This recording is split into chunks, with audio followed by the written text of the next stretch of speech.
જડ ચેતન. લેખક હરકિશન મહેતા. ચેપ્ટર 1. હોસ્પિટલની લિફ્ટ ગ્રાઉન્ડ ફ્લોર પર થંભી ત્યારે એણે કાંટા ઘડિયાળમાં જોયું. 4:15 વાગી ગયા હતા. નર્સની ડ્યુટી 4 વાગ્યે પૂરી થઈ હતી, પણ સિસ્ટર જોશી 10 મિનિટ મોડી પડી એટલે થોડું રોકાઈ જવું પડ્યું. લિફ્ટમેને દરવાજાની જાળી ઉઘાડી ત્યાં ઉપર જવા માટે ઊભેલા હોસ્પિટલના ડીન ડૉક્ટર શ્રીવાસ્તવ પર એની નજર પડી. ગુડ ઇવનિંગ સર, કરી સહેજ મલકતી અદબભેર એ લિફ્ટની બહાર સરકી આવી. દબાતા પગલે આરસની ફરસ પર થોડા ડગલા આગળ વધીને પાછળ જોયા વિના એ ડાબી બાજુ વળી ગઈ. ડીન સાહેબની આમાન્ય તજીને કદાચ એણે પાછળ ફરીને જોઈ લીધું હોત તો બંધ થતી લિફ્ટની જાળીમાંથી મરક હસતા ડીનને પીઠ પાછળથી પોતાને નિરખતા જોઈ શકી હોત. અગાઉ 1-2 વાર આવી જ રીતે ડોક ફેરવીને જોઈ લેવાની ચેષ્ટા કરવા જતાં ડીન સાહેબની નજર સાથે પોતાની નજર ટકરાઈ ગયેલી અને તુલસીએ મીઠી મૂંઝવણ અનુભવી પડી હતી. You are a very sweet girl Tulsi. 3.25 વર્ષ પહેલાં આધેડ વયના ડીન શ્રીવાસ્તવે કહેલા એ શબ્દો યાદ આવતા આજે પણ એ લજામણીના છોડ જેવી બની જતી. હાર્ટ પેશન્ટ પિતાની શુશ્રૂષા માટે તુલસી ત્યારે હોસ્પિટલમાં આવેલી. અઠવાડિયામાં એકાદ વાર જનરલ વોર્ડના રાઉન્ડ પર નીકળતા ડીન તુલસીના પિતા મધુકર ગોસ્વામીનો રિપોર્ટ તપાસી થોડી પૂરછા કરીને બાજુના પેશન્ટ તરફ વળવા જતા હતા ત્યાં તુલસીના ચિંતાતુર અવાજે તેમને રોકી દીધા હતા. ડૉક્ટર સાહેબ, પિતાજીની તબિયત. એટલું બોલતા તો એ ગદગદ બની ગયેલી અને ડૉક્ટર શ્રીવાસ્તવ પણ પૂરછાનો જવાબ આપવાને બદલે ઘડીભર તેને નિરખતા રહ્યા હતા. સુંદર ચહેરા તો એમણે અનેક જોયા હતા, પણ આ છોકરીના મુખ પર નિર્દોષ મુકતા જોઈને આપોઆપ વહાલ ઉભરાઈ આવ્યું હતું. આંખોમાં પિતાની તબિયતની ચિંતા તરવરતી હોવા છતાં એની મોટી આંખોમાં કેવી સ્નિગ્ધતા છે! પિતાની તબિયતનો ઉત્તર સાંભળવા આતુર છોકરીને તેમણે સામું પૂછી લીધું હતું. શું નામ તારું? ત્યારે કીકીઓ પર પાપડના પડદા ઢાળી દઈને એણે નામ કહેવું પડ્યું હતું. Tulsi. You are a very sweet girl Tulsi. શ્રીવાસ્તવે તેના ખભા પર સહાનુભૂતિભર્યો હાથ થપથપાવીને કહ્યું હતું. ડોન્ટ વરી, 3 અઠવાડિયામાં તમારા પિતાજી તારા ખભાનો ટેકો લીધા વગર આપમેળે ચાલીને ઘેર જવા માટે આ વોર્ડની બહાર નીકળશે અને બરાબર 21મા દિવસે જનરલ વોર્ડના 9 નંબરના બેડ પાસે આવીને એમણે ડિસ્ચાર્જના ખુશખબર આપ્યા. ત્યારે તુલસીના માત્ર હોઠ જ નહીં, મુખ જ નહીં, પરંતુ સમગ્ર અસ્તિત્વ સ્મિતમાં છલકાઈ ઉઠ્યું હતું. What a smile! Kasturba Gandhi memorial હોસ્પિટલના ડીન સાહેબ ઘડીભર માટે પોતાનો મોભો ભૂલી જઈ બાજુમાં ઊભેલા હાઉસ ડૉક્ટર શ્રીકાંત દીક્ષિતને પૂછી બેઠા હતા. ડૉક્ટર કાંત, તમે એક ચીજ માર્ક કરી? This girl has a remarkable smile. તેનું સ્મિત જોઈને મને એક બહુ ફેમસ પર્સનાલિટી યાદ આવી જાય છે, કહીને કોયડો પૂછતા હોય તેમ ચપટી વગાડીને ઉમેર્યું હતું. જલ્દી બોલો જોઈએ ડૉક્ટર કાંત, આનું સ્મિત કોને મળતું આવે છે? સર, તમે ફેમસ પર્સનાલિટી સાથે સરખાવો છો એટલે?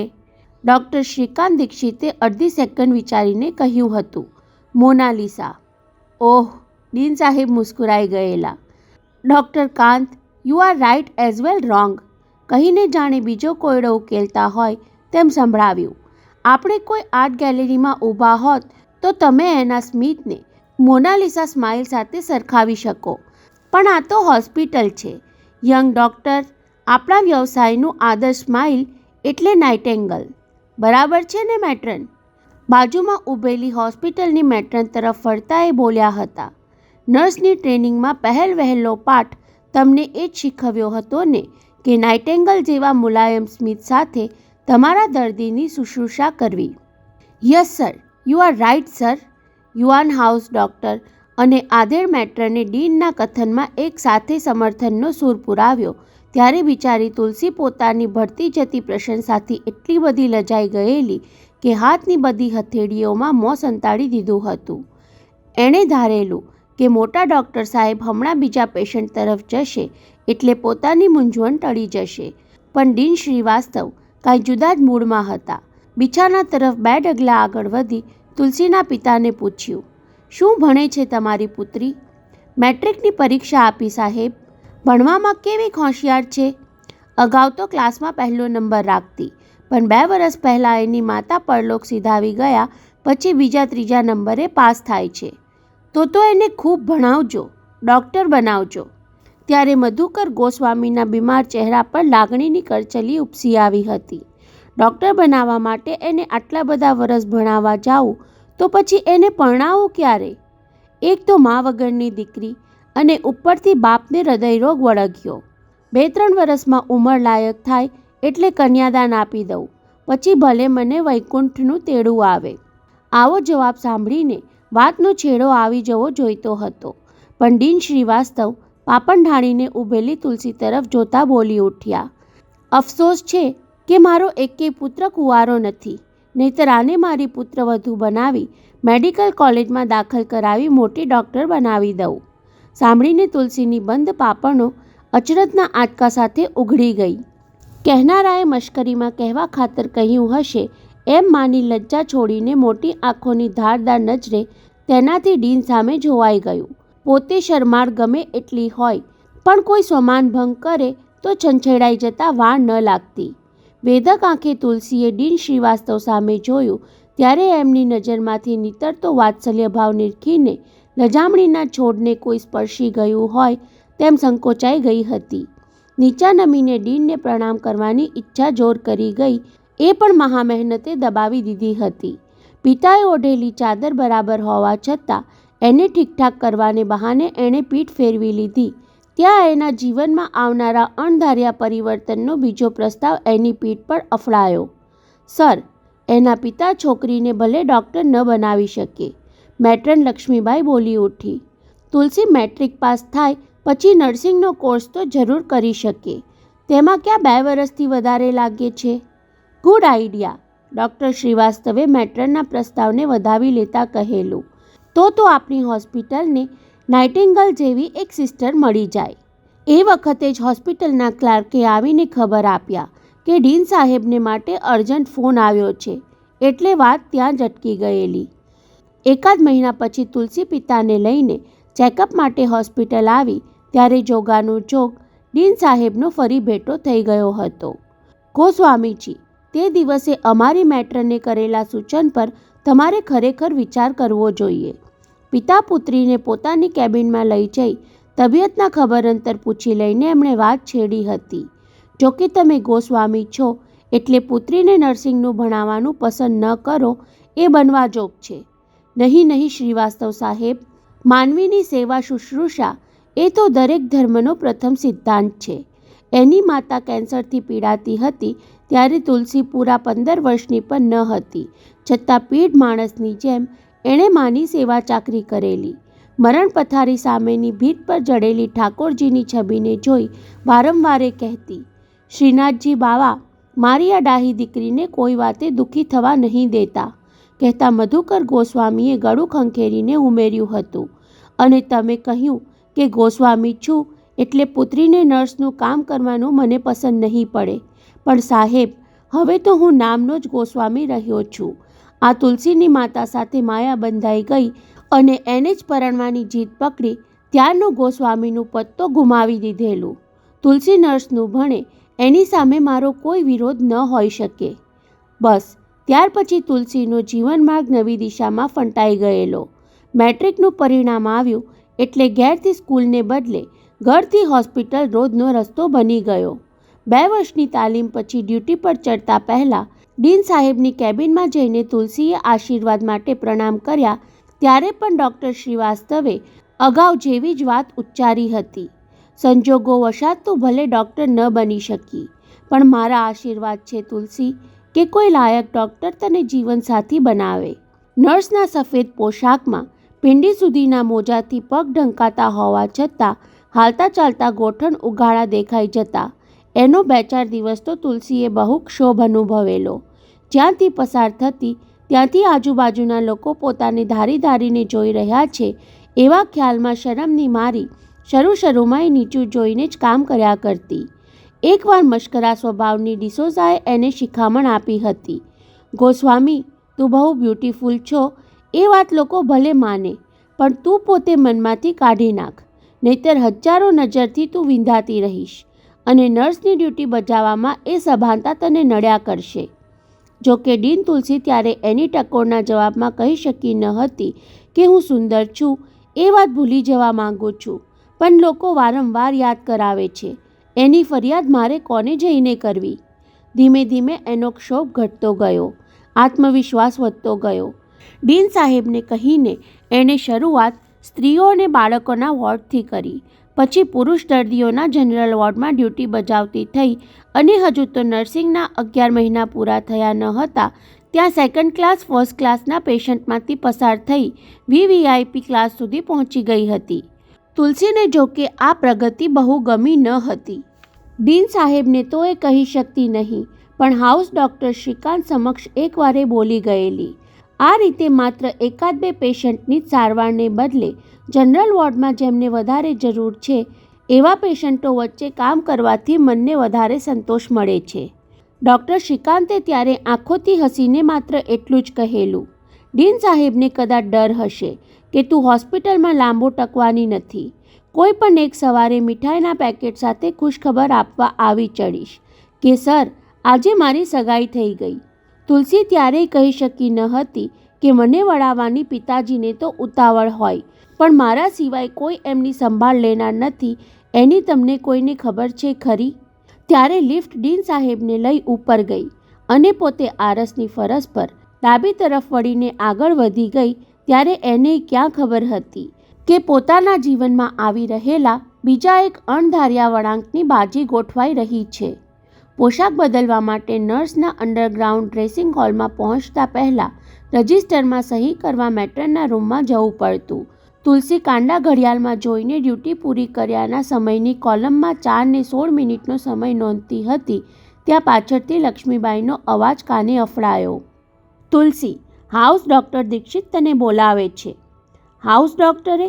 તુલસીને અચરજ થયું. 2 મિનિટ પહેલાં તો હું એમને મળીને નીચે આવી. કોઈ ઇમરજન્સી આવી પડી?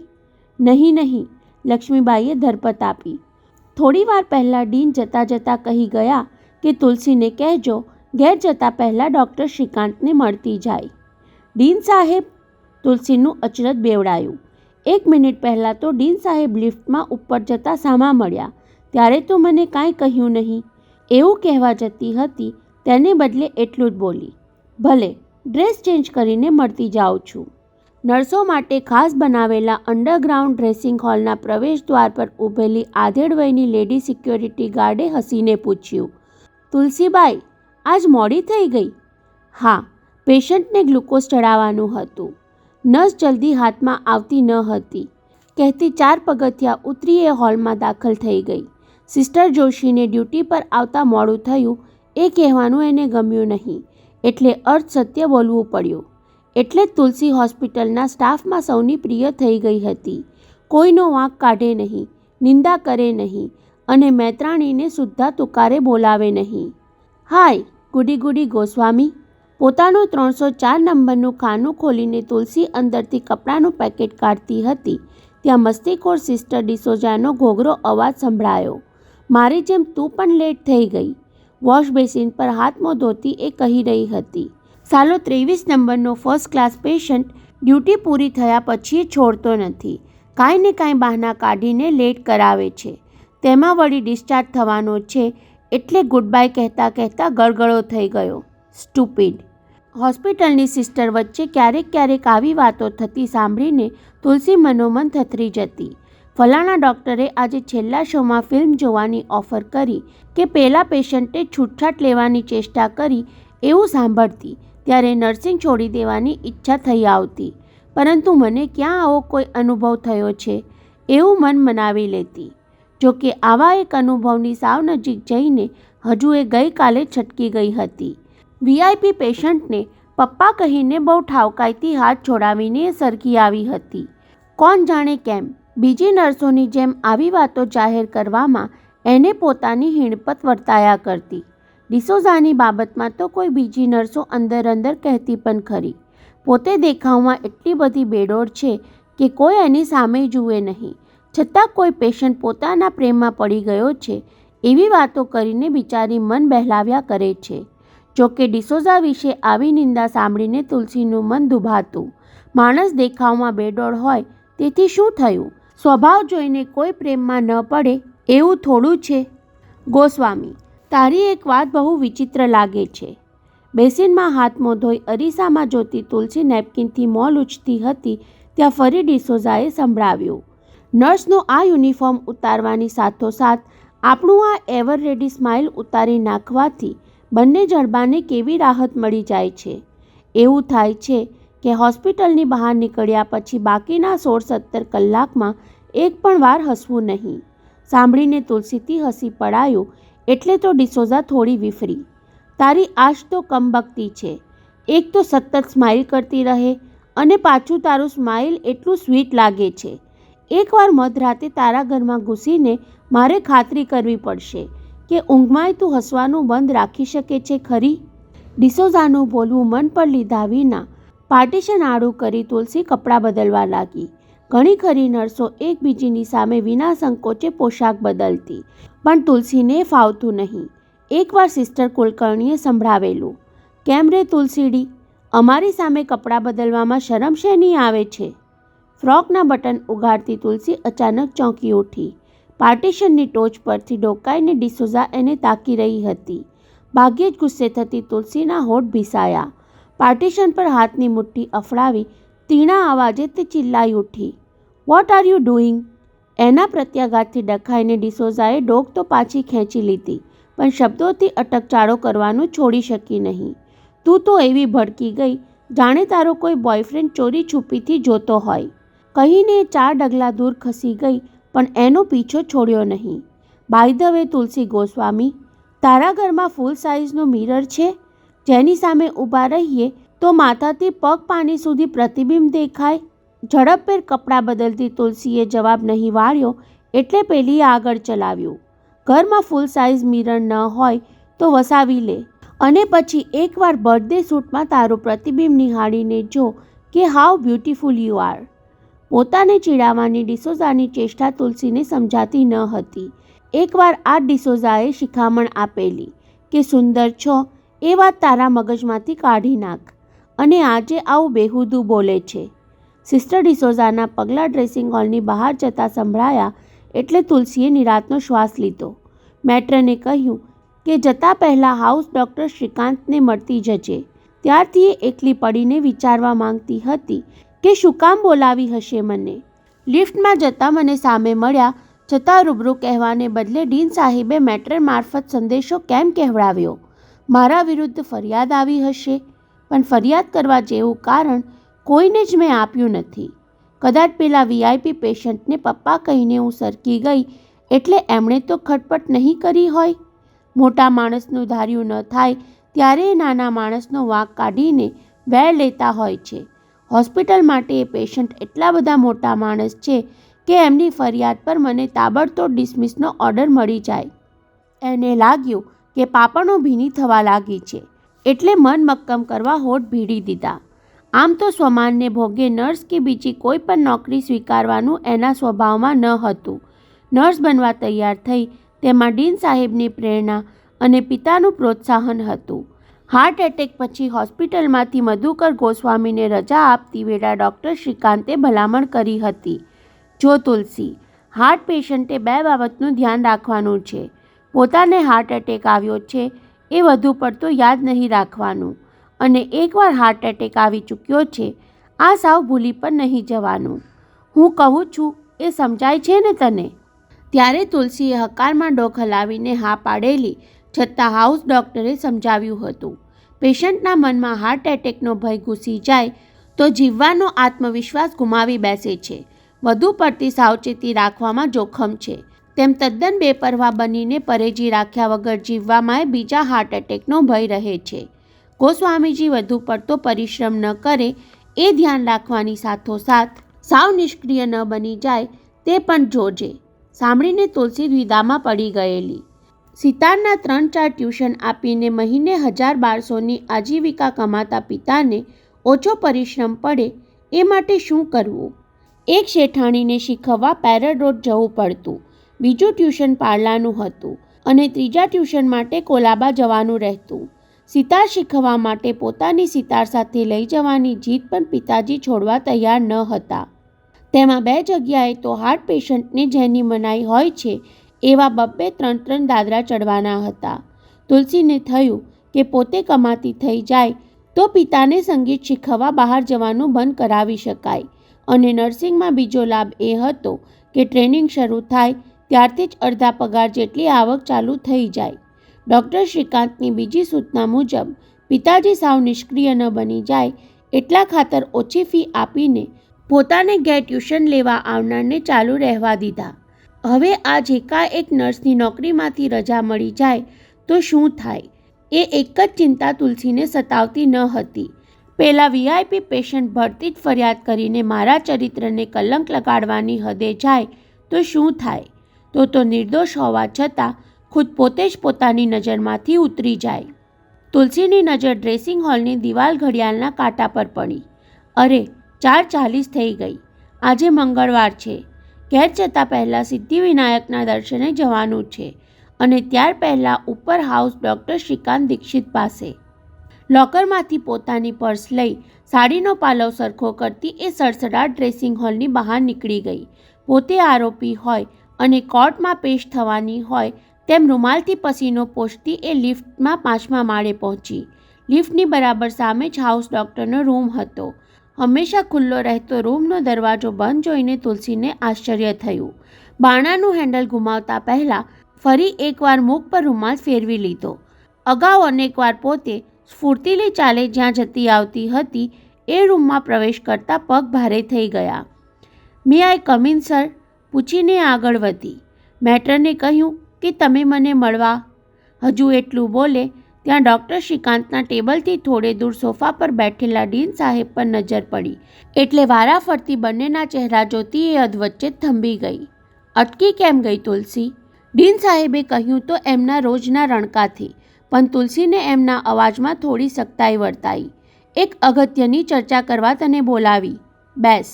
બેસવાને બદલે ટેબલ સામેની ખુરશી પર હાથ ટેકવીને એ નતમસ્તકે ઊભી જ રહી. ચર્ચા અગત્યની છે પણ તેમાં તારે આટલા બધા ગંભીર થઈ જવાની જરૂર નથી. ડીન જે ઢબે બોલ્યા એમાં કહેવાની શરૂઆત કરવામાં એમને સંકોચ થતો હોય એવો અર્થ તુલસીએ તારવ્યો. મારી કે ડૉક્ટર કાંતની આમાન્ય ખાતર તારે ઊભા રહેવાની જરૂર નથી તુલસી. નર્સનો યુનિફોર્મ ઉતારી આવી છો એટલે ઓન ડ્યુટી પર હો એવી અદબની પણ જરૂર નથી. એટલે તુલસીએ બેસવું પડ્યું.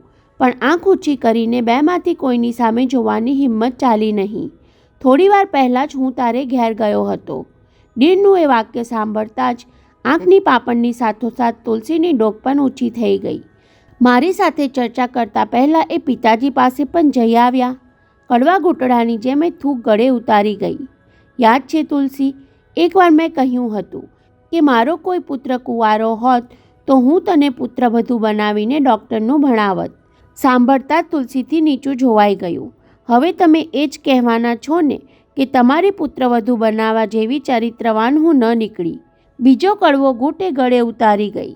તારા પિતાને મેં કહ્યું કે ડૉક્ટર શ્રીકાંત મારા પુત્ર જેવો જ છે. તમારી તુલસી માટે હું માંગુ નાખવા આવ્યો છું. પોતે શું સાંભળી રહી છે? ખીણમાંથી પોતાને કોઈએ પર્વતની ટોચ પર પહોંચાડી દીધી હોય એવા ઝાટકાથી ખુરશીના હાથા પર ટેકવેલો તુલસીનો હાથ ઘડી માટે ખોડો પડી ગયો અને સંતુલન જાળવી રાખવા માટે બીજો હાથ ટેબલ પર ટેકવી દેવો પડ્યો. ગાઢ અંધકારમાંથી અચાનક ઝળહળતી રોશની આંખો પર પડે એવી એ હેબતાઈ ગઈ. ડીન શ્રીવાસ્તવે ધાર્યું જ હતું કે વાત સાંભળીને તુલસી મૂંગીમંતર થઈ જવાની. મધુકર ગોસ્વામી સમક્ષ પ્રસ્તાવ મૂકતી વખતે પણ એમણે બહુ સાચવીને વાત રજૂ કરી હતી. એ હાર્ટ પેશન્ટ હતા એટલા જ માટે નહીં, પણ હોસ્પિટલમાં સાથે કામ કરતા નર્સ ડૉક્ટરો એકબીજાના સહવાસને કારણે પ્રેમમાં પડી જાય છે એવી કોઈ છાપ ન પડી જાય એટલે શરૂઆતમાં જ કહી દીધું કે તમારી તુલસી તો કોઈની સામે ઊંચી આંખ કરીને જોતી નથી. અત્યારે પણ વાત સાંભળ્યા પછી તુલસી ક્યારેય આંખ ઊંચી કરવા માંગતી ન હોય તેમ પાપડ ભીડીને બેસી જ રહી હતી. તેના આ પ્રતિભાવે ડૉક્ટર શ્રીકાંતને મૂંઝવણમાં મૂકી દીધો. તેની ખામોશીમાં લજ્જા છે કે આનાકાની. તુલસી, તું જરા સ્વસ્થ થા, કહેતા ડીન ઊભા થઈને તેની નજીક ગયા. મેં મારી ફરજ બજાવી. હવે તમે બંને આપસમાં વાતચીત કરીને તમારો નિર્ણય લઈ લો, કહી તુલસીનો ખભો થપથપાવી ડીન ઝડપભેર બહાર નીકળી ગયા. ત્યારે તો તુલસીની સ્થિતિ વધારે કફોડી થઈ ગઈ. જેની સાથે કામ કરતાં કરતાં બધો ક્ષોભ સંકોચ છૂટી ગયો હતો તેના તરફ ઊંચું જોવા માએ મન પર સવામણનો ભાર વર્તાવા લાગ્યો. તુલસી. બંને એકલા પડ્યા પછી ડૉક્ટર શ્રીકાંતના સંબોધનમાં રોજ કરતાં કોઈ જુદો જ ભાવ ઘૂંટાયેલો લાગ્યો.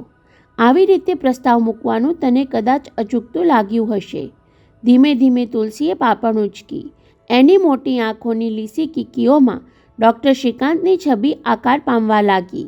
જેને રોજ જોતી રહેતી તેને આજ જુદી દ્રષ્ટિથી જોઈ રહી હોય એમ એની મુખાકૃતિ નિરખવા લાગી. આ રીતે પ્રપોઝ કરવાનું તને ઓકવર્ડ લાગ્યું હોય તો આઈ એમ રિયલી વેરી સોરી. શ્રીકાંતનો અવાજ પાતળો પડી ગયો ત્યારે તુલસીને સમજાયું કે પોતાનું મૌન કારણ વગરની ગેરસમજ સર્જી રહ્યું છે. કાંઈક બોલવું જોઈએ. ડૉક્ટર. ઓકવર્ડ તો નહીં, પણ સાવ અણધાર્યું લાગ્યું એટલે વિચારમાં પડી ગઈ.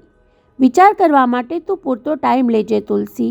ડીન સાહેબે ભલે કહ્યું, પણ આવો નિર્ણય લેવામાં ઉતાવળ ન કરાય. તુલસી કહી ન શકી કે હાલના સંજોગોમાં પરણવાનો વિચાર કરવો એ જ મારે માટે ઉતાવળ કરવા જેવું છે. તું કદાચ વિચારતી હોઈશ કે આ વિચાર મને ક્યાંથી આવ્યો. શ્રીકાંતે આપમેળે જ કહેવા માંડ્યું. હું કોલેજિયનની અવસ્થામાં હોત તો કદાચ એવું કહી શકત કે તને પહેલીવાર જોઈ ત્યારથી મને આ વિચાર સ્ફૂર્યો હતો. પોતાના જ બોલેલા શબ્દ પર તેનાથી હસી જવાયું ત્યારે તુલસી પણ સહેજ મલકી. છેલ્લા 2 વર્ષથી માતા પિતા લગ્નનું દબાણ કરવા લાગ્યા હતા, પણ હું કહ્યા કરતો હાઉસ ડૉક્ટર તરીકે પૂરેપૂરો અનુભવ લીધા પછી જ પરણવું છે. છતાં એ લોકો કોઈને કોઈ છોકરીની વાત લઈ આવતા. ક્યારેક ફોટો દેખાડતા તો ક્યારેક કુટુંબના કોઈ પ્રસંગમાં આવેલી છોકરી દેખાડતા. 2 મહિના પહેલાં અચાનક એક છોકરી પર એમની નજર પડી. યાદ છે તને તુલસી? આપણી મેડિકલ કોલેજનું ફંક્શન. મધર ફાધર સાથે મારી નાની સિસ્ટર પણ આવેલી. અમે બધા ડૉક્ટરો ગપ્પા મારતા ઊભા હતા ત્યાં મધર મારો હાથ પકડીને ખેંચી ગયા. કાંત, જરા મને પેલી છોકરીની ઓળખાણ કરાવને. એ તારી હોસ્પિટલની કોલેજમાં ભણતી કોઈ છોકરી લાગે છે, કહેતી એ મને તારી પાસે લઈ આવી. હવે યાદ આવે છે ને તુલસી? તારી સાથે મેં એમની ઓળખાણ કરાવેલી. આ છે મારા મધર અને બા. આ છે તુલસી ગોસ્વામી, મારી હોસ્પિટલની લાડકી સિસ્ટર. મેડિકલ સ્ટુડન્ટને બદલે હું નર્સ છું એ જાણીને તમારા મધરને બહુ આનંદ નહીં થયો હોય. આ કોણ? તુલસી બોલી ગઈ. શ્રીકાંત અચંબામાં પડી ગયો. સાચે સાચ માનો પ્રથમ પ્રત્યાઘાત એણે કહ્યો એવો જ હતો. મને તારી આ નિખાલસતા બહુ ગમી ગઈ તુલસી. લાગણી ઘૂંટ્યા અવાજે શ્રીકાંત બોલી ગયો. એ ભલેને ડૉક્ટરની માં હોય, બીજા બધાની જેમ એ જાણતી નહીં હોય કે સારા ઘરની સંસ્કારી છોકરી પણ નર્સ હોઈ શકે છે. માત્ર સારા ઘરની જ નહીં, ગરીબ ઘરની પણ. તુલસીએ શ્રીકાંતને ચોંકાવી દીધો. એકાદ વર્ષથી પોતે જેની સાથે કામ કરી રહ્યો છે એના વ્યક્તિત્વનું આજે જુદું જ સ્વરૂપ તેને જોવા મળતું હતું. એ જેટલી લજ્જાશીલ છે એટલી જ ચતુર અને સ્પષ્ટ વક્તા પણ છે. એકાએક તુલસી તેને હવે વધુ ગમવા લાગી. આપણે જરા આડી વાતે ચડી ગયા. ટેબલ પર પડેલું પેપરવેટ રમાડતા શ્રીકાંતે કહ્યું, મૂળ વાત એ હતી કે મને આ વિચાર ક્યારે આવ્યો. માં મને તારી પાસે હાથ પકડીને ખેંચી લાવી ત્યારથી હું આ વિશે વિચારતો થઈ ગયો. 2 મહિના સુધી એ શક્યતા વાગોળતો રહ્યો. પછી હિંમત કરીને ડીન સાહેબ સમક્ષ દિલ ખોલ્યું. એમણે તો સાંભળતા જ મારા વિચારને વધાવી લીધો. ગઈકાલે એ મારે ઘેર જઈ આવ્યા અને આજે તારા પિતાજી પાસે. એકી શ્વાસે બોલી જઈને ડૉક્ટર શ્રીકાંત એકી ટશે તુલસીને તાકી રહ્યો. પ્રસ્તાવની પ્રસ્તાવના પૂરી થયા પછી હવે પોતે કાંઈ કહેવા જેવું રહ્યું ન હતું, માત્ર સાંભળવાનું જ હતું. પર્સ ઉઘાડ બંધ કરતી તુલસીએ સામે જોયું ત્યારે તેના હોઠ પર એની મીટ મંડાઈ. દિલ ધડકવા લાગ્યું. જવાબ સાંભળવાની ઉત્કંઠા હતી તેમ તુલસી ઉતાવળે ઇનકાર ન કરી દે એનો થડકો પણ હતો. ઓહ, 5:25 થઈ ગઈ. કાંડા ઘડિયાળમાં જોતી તુલસીએ ચતુરાઈથી જવાબ ટાળી દીધો. આજે મંગળવાર છે. હજુ તો મારે સિદ્ધિવિનાયક જવાનું બાકી છે. ઘેર જતાં વધારે મોડું થશે તો પિતાજી, કહેતી એ ઊભી થઈ ત્યારે શ્રીકાંતે હતાશાને બદલે ધરપત અનુભવી. આવા પ્રશ્નના જવાબમાં તુલસી જેવી કન્યા વિલંબ કરે એ સારી નિશાની ગણાય. ના પાડવી હોત તો એ સ્પષ્ટ કહી દેત. હવે પિતા સાથે ચર્ચા કરીને એમની મારફત જ હકારમાં જવાબ આપશે. ભલે તુલસી, તું જા, તને મોડું થશે. હું ગોસ્વામીજીને મળવા ઘેર આવી જઈશ. હા ના કે આવજો કાંઈ જ કહ્યા વગર તુલસી જેટલી મંદ ગતિએ રૂમમાં પ્રવેશી હતી એટલી જ તેજ ચાલે બહાર નીકળી ગઈ. સારું થયું કે વળતી વખતે લિફ્ટમેન બદલાઈ ગયો હતો, નહીતર પોતે ઓફ ડ્યુટીમાં આટલી બધી વારે હાઉસ ડૉક્ટરના બંધ રૂમમાંથી બહાર નીકળી એ વાત સવાર પહેલાં આખી હોસ્પિટલમાં ફેલાઈ જાત. નીચે આવીને એણે તેજ ચાલ ચાલુ રાખી. આઉટડોર પેશન્ટનો વિભાગ ઝડપભેર વટાવી હોસ્પિટલના ઊંચા પગથિયા પરથી એ સડસડાટ ઉતરવા લાગી ત્યારે અધ વચ્ચે જ એ કોઈની સાથે અફડાઈ પડી. સોરી કહેતી એ હાથમાંથી વચકીને પગથિયા પર પડેલું પર્સ લેવા નીચી નમે એ પહેલાં સામે ઊભેલા તગડા માથાભેર વોર્ડમેન સખારામ પર તેનું ધ્યાન ગયું. એના મુખભાવ જોતાં જે પામી ગઈ કે સખારામ જાણ કરીને પોતાની સાથે અફડાયો હતો. પર્સ ઉચકીને એ પગથિયા ઉતરવા જાય એ પહેલાં તો એના મરાઠી શબ્દો કાને પડ્યા. હસલી તરી ફસલી નાહી. સાંભળતા તુલસીને ઝાડ લાગી. હસલી તર ફસલી, હસી તો ફસી એવી મરાઠી મુક્તિમાં સુધારો કે બગાડો. સાંભળતા તુલસીને ઝાડ લાગી.